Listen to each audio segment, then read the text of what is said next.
Hello प्यारे बच्चों, welcome back to my channel Akki Guru class में आप सभी प्यारे बच्चों एवं बच्चों का स्वागत है। बच्चों, आई होप कि आप सभी बच्चे अच्छे होंगे और मस्ती में होंगे। बच्चों, सभी बच्चे मिलजुल कर प्रेम से सभी बच्चे एग्जाम की तैयारी कर रहे होंगे। बच्चों, आप थंबनेल में देख चुके हैं कि बिहार बोर्ड मैट्रिक परीक्षा 2023 से की है। बच्चों, ये सोशल साइंस का बच्चों सब्जेक्टिव प्रश्न करवाने वाला हूँ, जो आपको 16 फरवरी को एग्जाम में देखने की पूरी पूरी संभावनाएं बन सकती हैं। तो बस बच्चों, ज़्यादा बातें नहीं करूँगा, सीधे क्वेश्चन के फर्स्ट पार्ट पर चलूँगा। समय ज़्यादा नहीं लूँगा। बस चलने से इतना पहले इतना बात कहूँगा कि अगर चैनल पर नए हैं तो चैनल को सब्सक्राइब कर बेल आइकन घंटी प्रेस कर ले और वीडियो का जरूर अंत समय तक बने रहे, क्योंकि एक भी क्वेश्चन स्किप करना आपको बहुत भारी कीमत चुकानी पड़ जाएगी बच्चों। इसलिए बच्चों, हाथ जोड़ के विनम्र निवेदन है कि भारी कीमत चुकाने से बचना है तो वीडियो के अंत समय तक जरूर बने रहे, ठीक है। तो देखिए, क्वेश्चन का आज फर्स्ट पार्ट ये है कि 1848 के फ्रांसीसी क्रांति के कारण क्या थे। तो बच्चों, याद करना है आपको, ये थे 1848 ईस्वी की क्रांति का मुख्य कारण लुई फिलिप की आंतरिक और बाह्य नीति थी, जिनके कारण फ्रांस में उसका शासन अलोकप्रिय हो गया, जिस कारण वहाँ के निवासियों को उतना पसंद नहीं आया बच्चों, ठीक है। 1848 में फ्रांस जो क्रांति हुई वह केवल फ्रांस तक ही सीमित नहीं रही, वरन इस क्रांति की चपेट में संपूर्ण यूरोप आ गया बच्चों, ठीक है। तो ये थी 1848 के फ्रांसीसी क्रांति के कारण। बस 2 नंबर वाले प्रश्न में आपको ये देखने को मिल सकते हैं। पिछले साल ये प्रश्न रिपीट हुआ था बच्चों, आया था, तो इस बार भी आ सकता है बच्चों। चलिए दूसरा प्रश्न देखिएगा बच्चों। दूसरा प्रश्न है, खिलाफत आंदोलन क्यों हुआ, ठीक है। तो आंसर सुनिएगा बच्चों। तुर्की के सुल्तान को खलीफा कहा जाता था, ठीक है। इस्लामिक संसार का मालिक माना जाता था। प्रथम विश्व युद्ध में इंग्लैंड के हाथों जब तुर्की की पराजय हुई तो तुर्की के सुल्तान को सत्ता से हटा दिया गया, जिस कारण भारतीय मुसलमानों ने इसी का विरोध किया। इसे खिलाफत आंदोलन कहते हैं। एक बार फिर से रिपीट करेंगे बच्चों। तुर्की के सुल्तान को खलीफा कहा जाता था, इस्लामिक संसार का मालिक माना जाता था। प्रथम विश्व युद्ध में इंग्लैंड के हाथों जब तुर्की की पराजय हुई तो तुर्की के सुल्तान को सत्ता से हटा दिया गया और भारतीय मुसलमानों ने इसका विरोध किया, तो इसे ही खिलाफत आंदोलन कहते थे। ये था बच्चों दूसरा का प्रश्न। चलिए तीसरा प्रश्न देखिएगा बच्चों। क्रांति से पूर्व रूसी किसानों की स्थिति कैसी थी। तो बच्चों, क्रांति से पूर्व जो रूसी कृषकों की स्थिति अत्यंत दयनीय थी। वह अपने छोटे छोटे क्षेत्र में पुराने ढंग से खेती करते थे। उनके पास पूंजी का भाव था, और मतलब पूंजी का अभाव था बच्चों, कमी थी, यहाँ पे आ छूट गया, ठीक है। पूंजी का अभाव था और करों के बोझ से दबे हुए थे। सॉरी बच्चों, करों का मतलब क्या होता है, मतलब कर्जा, ठीक है, महाजन से दबे हुए थे। और समस्त कृषक जनसंख्या का 1/3 भाग भूमिहीन था। मतलब अगर 4 भाग में से 3 भाग बच्चों जो क्या था, उनके पास अपनी भूमि नहीं थी खेती करने के लिए, ठीक है। और इस कारण उनकी स्थिति बहुत अर्धदासों जैसी थी, ठीक है, और इसलिए बहुत दयनीय भी थी, ठीक है बच्चों। चलिए चौथा प्रश्न देखिएगा बच्चों, ठीक है। प्रश्न है चौथा कि नगर निगम के किन्हीं 2 कार्यों का वर्णन करें। इजी प्रश्न बच्चों, मैं आपको याद कराते भी चलूंगा, ठीक है बच्चों, आराम से आप चाहो तो इसको याद भी कर लो। नगर निगम के 2 प्रमुख कार्य थे। फर्स्ट है बच्चों आपका, नगर निगम के जो कार्य थे वो फर्स्ट आता है, नगर क्षेत्र की नालियों, पेशाब खाना, शौचालय आदि निर्माण करना एवं उसके देखभाल करना, ठीक है। दूसरा, नगरीय क्षेत्र में कूड़ा तथा गंदगी की सफाई करना। ये था बच्चों चौथा का प्रश्न। सब बच्चों आप कलम कॉपी लेके बैठो बच्चों, आपसे हाथ जोड़ के विनम्र निवेदन है, या फिर कलम कॉपी लेके बैठो या फिर क्वेश्चन का स्क्रीनशॉट मारते रहो। और हाँ, मैं आपसे कहूंगा कि बिल्कुल फ्री आपको पीडीएफ नोट्स मिल जाएगा। वीडियो के लिंक में आपको डिस्क्रिप्शन बॉक्स में मिल जाएगा बच्चों, पीडीएफ इसका नोट्स, ठीक है। आप वहां से जाके पीडीएफ नोट्स डाउनलोड करके बाद में इस क्वेश्चन का रिवाइज भी कर सकते हैं, ठीक है बच्चों।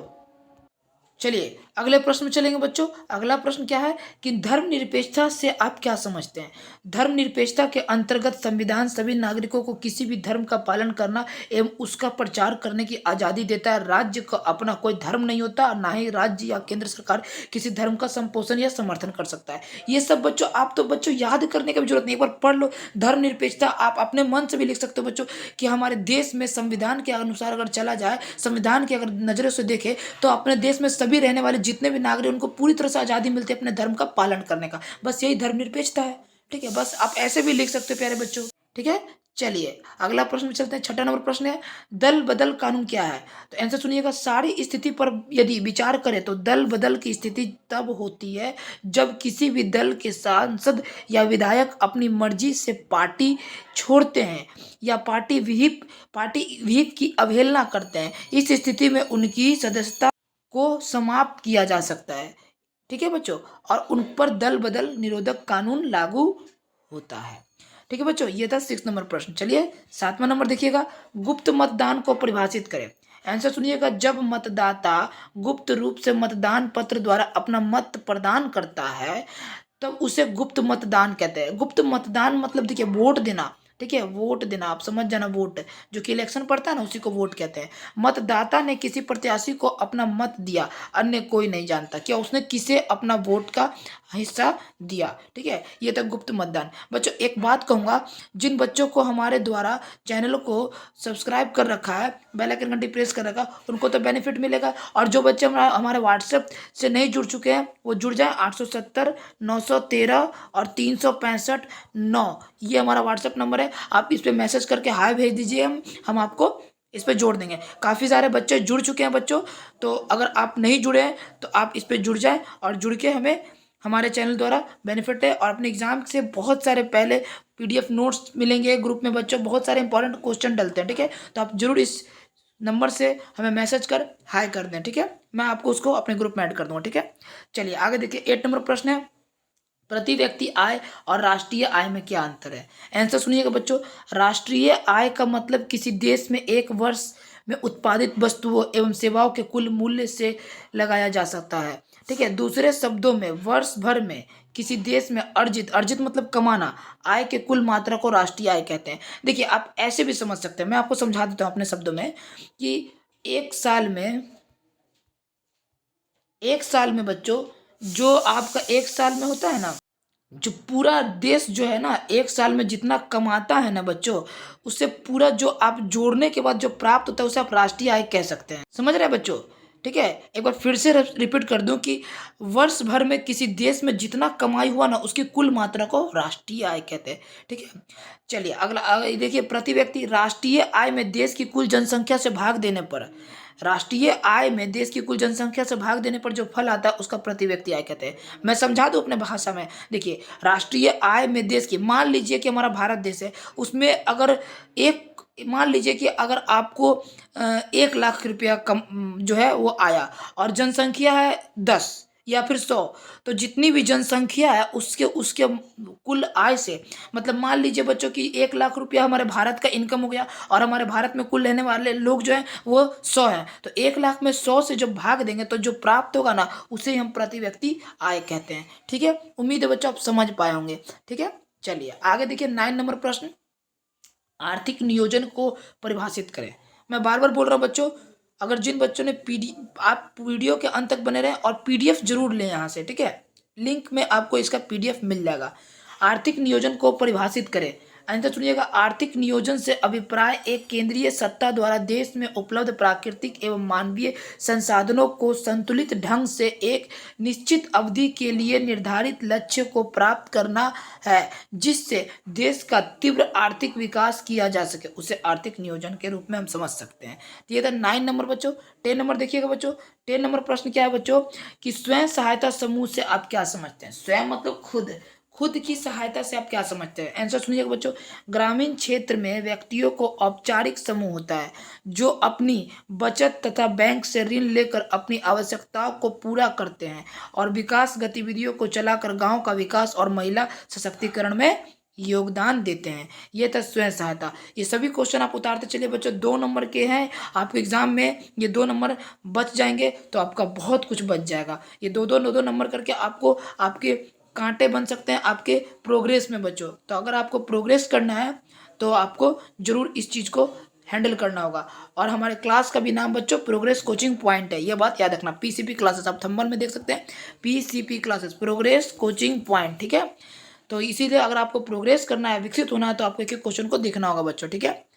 चलिए बच्चों आगे देखिएगा, 11 नंबर प्रश्न है, उदारीकरण से क्या अभिप्राय है, मतलब उदारीकरण से आप क्या समझते हैं। तो देखिए, उदारीकरण का अर्थ सरकार द्वारा लगाए गए सभी अनावश्यक नियंत्रण, प्रतिबंध जैसे लाइसेंस, कोटा आदि को हटाना है। आर्थिक सुधारों के अंतर्गत सन 1991 में भारत सरकार ने उदारीकरण की नीति अपनाई थी। ठीक है, तो ये उदारीकरण मतलब बेकार की चीज़ें जितने भी है ना देश में, उस पर या तो नियंत्रण कर दिया जाए, या तो प्रतिबंध लगा दिया जाए, या लाइसेंस उसको चलाने का हक दे दिया जाए। ठीक है, जिस तरह से हमारे बिहार में शराब को एक खराब चीज़ माना जाता है, बेकार की वस्तु मानी जाती है। ठीक है, तो उसे क्या कर दिया गया, बिल्कुल शराब में, बिहार में शराबबंदी कर दी गई, तो इसे बिहार में शराब को, बस वही इसी को हम उदारीकरण आप समझ सकते हैं। ठीक है, चलिए आगे देखिए 12 नंबर, मिश्रित अर्थव्यवस्था का मुख्य विशेषताओं को उल्लेखित करें।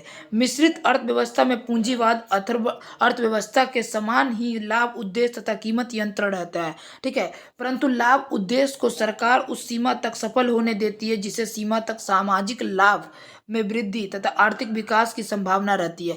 कीमतें सरकार द्वारा नियंत्रित रहती है। यह है मिश्रित अर्थव्यवस्था। ठीक है, चलिए 13 नंबर प्रश्न देखिएगा बच्चों कि गोंडवाना समूह के 2 कोयला क्षेत्र के नाम लिखे। ठीक है, गोंडवाना समूह के 2 कोयला क्षेत्र के नाम लिखना है। पहला दामोदर घाटी, जो कि कहाँ है, झारखंड और पश्चिम बंगाल में। ठीक है, दूसरा क्या है, सोन घाटी, जो कहाँ है, मध्य प्रदेश में, एमपी में।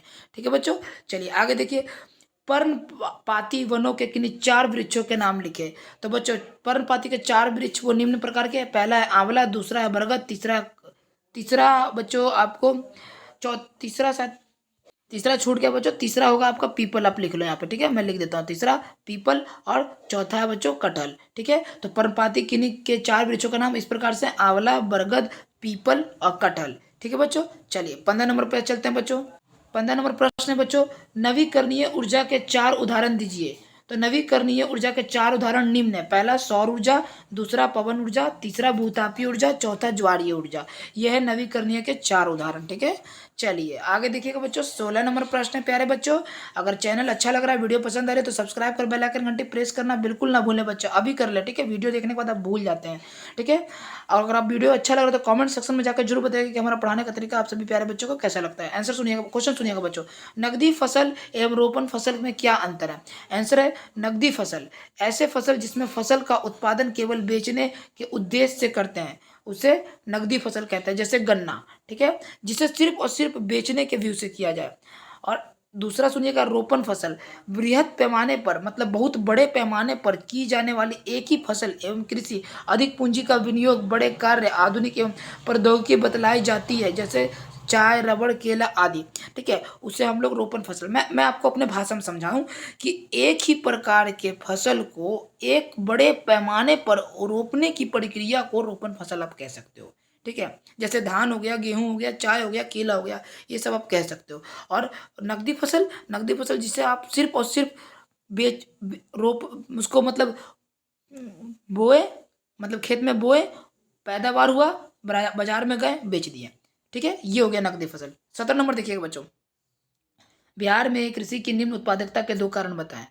पहला है बच्चों सुनिएगा, पहला क्या है, अधिकतर क्षेत्र में अभी भी कृषि परंपरागत तरीके से किए जाते हैं। ठीक है, ये क्या है क्वेश्चन समझिएगा बच्चों, बिहार में कृषि की निम्न उत्पादकता के 2 कारण बताने हैं।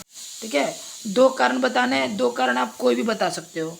पहला तो मैंने बता दिया, दूसरा सुनो, कृषि की मानसूनी वर्षा पर निर्भर रहना, फलतः कभी अतिवृष्टि तो कभी अनावृष्टि उत्पादकता प्रभावित होती है। ठीक है बच्चों, देखिए यहाँ पे आपको कॉमन वाली मैं बता दूं कि बिहार में कृषि निम्न उत्पादकता, इसका मतलब होता है कम पैदावार होना। ठीक है बच्चों, ठीक है, तो कम पैदावार, आज भी बिहार में पुराने तरीके से खेती की जाती है। फर्स्ट मैंने ये बोला। सेकंड ये बोला कि बिहार में कभी कभी इतना ज़्यादा वर्षा हो जाती है कि अतिवृष्टि हो जाती है, मतलब अति वर्षा हो जाती है, कभी कभी इतना भी पानी पड़ना मुश्किल हो जाता है कि सुखाड़ ही आ जाता है। तो बिहार में लगातार बाढ़ और सुखाड़ की प्रक्रिया होते रहती है, तो इसीलिए वहाँ पे बिहार में उत्पादकता कम होती है। ठीक है, चलिए 18 नंबर देखिएगा बच्चों, मृदा संरक्षण से फसल चक्रण किस प्रकार सहायक है। मृदा संरक्षण मतलब मिट्टी का बचाव, मिट्टी को बचाने की प्रक्रिया में फसल चक्रण किस प्रकार सहायक होती है। देखिए आंसर सुनिएगा, फसल चक्र द्वारा मृदा के पोषणीय स्तर को बरकरार रखा जा सकता है। गेहूं, कपास, मक्का, आलू आदि को लगातार उगाने से मृदा में ह्रास उत्पन्न होता है, मतलब एक कमी उत्पन्न होती है। लगातार अगर आप किसी भी प्रकार का फसल बोओगे तो मिट्टी की जो उपजाऊ क्षमता है वो कम हो जाती है। इसीलिए तिलहन दलहन पौधे की खेती के द्वारा पुनः प्राप्ति किया जा सकता है, इसमें नाइट्रोजन का स्थिरीकरण होता है। तो इस प्रकार से मृदा संरक्षण में फसल चक्रण सहायक होता है। ये था 18 नंबर प्रश्न। 19 नंबर देखिएगा बच्चों, भूकंप संभावित क्षेत्र में भवनों की आकृति कैसी होनी चाहिए। तो भूकंप संभावित क्षेत्रों में भवनों की आकृति जो है वो आयताकार होनी चाहिए। कैसी होनी चाहिए? आयताकार। ये था 19 नंबर। ठीक है बच्चों। 20वां नंबर देखिएगा बच्चों, आपदा प्रबंधन की आवश्यकता क्यों है। तो बच्चों आपदा प्रबंधन की आवश्यकता इसलिए होती है क्योंकि आपदा से न सिर्फ विकास कार्य अवरुद्ध होते हैं बल्कि विकास कार्य में कई व्यवधान भी उत्पन्न होते हैं। ठीक है, और भी कई प्रकार की समस्या हो जाती है, जान माल की क्षति हो जाती है, लोग घर से बेघर हो जाते हैं। आपदा कई प्रकार के नाते हैं बच्चों। आपदा, पहली बात तो आपदा दो प्रकार की होती है, मानव निर्मित, प्राकृतिक आपदा। यहाँ पे किस आपदा की बात की है ये नहीं क्लियर किया गया, बस आपदा प्रबंधन। तो आपदा, अब हम आंसर ऐसे लिखेंगे कि आपदा कोई भी हो हमें उसका प्रबंधन करना अनिवार्य है, क्योंकि आपदा से हमें सिर्फ और सिर्फ क्या होता है, नुकसान ही होता है। जान की नुकसान होती है, माल यानी संपत्ति की नुकसान होती है, सभी प्रकार से आपका नुकसान होता है प्यारे बच्चों। ठीक है, तो ये था बच्चों आज का लास्ट और आखिरी प्रश्न। अब हमारा जो है सेशन समाप्त हुआ। उम्मीद है बच्चों कि आप सभी को वीडियो बहुत ही धांसू और बहुत ही अच्छा लगा होगा। अगर अच्छा लगा तो प्लीज़ बच्चों, अभी तक आपने चैनल को सब्सक्राइब नहीं किया तो चैनल को सब्सक्राइब कर बेल आइकन घंटी प्रेस कर ले, आपसे विनम्र निवेदन है। ठीक है, तो बस बच्चों आज के लिए इतना ही। मिलते हैं बोले अगले स्टडी के वीडियो में, तब तक अपना ख्याल रखें और मन से पढ़े। जय हिंद, जय भारत, स्वस्थ रहिएगा, मस्त रहिएगा।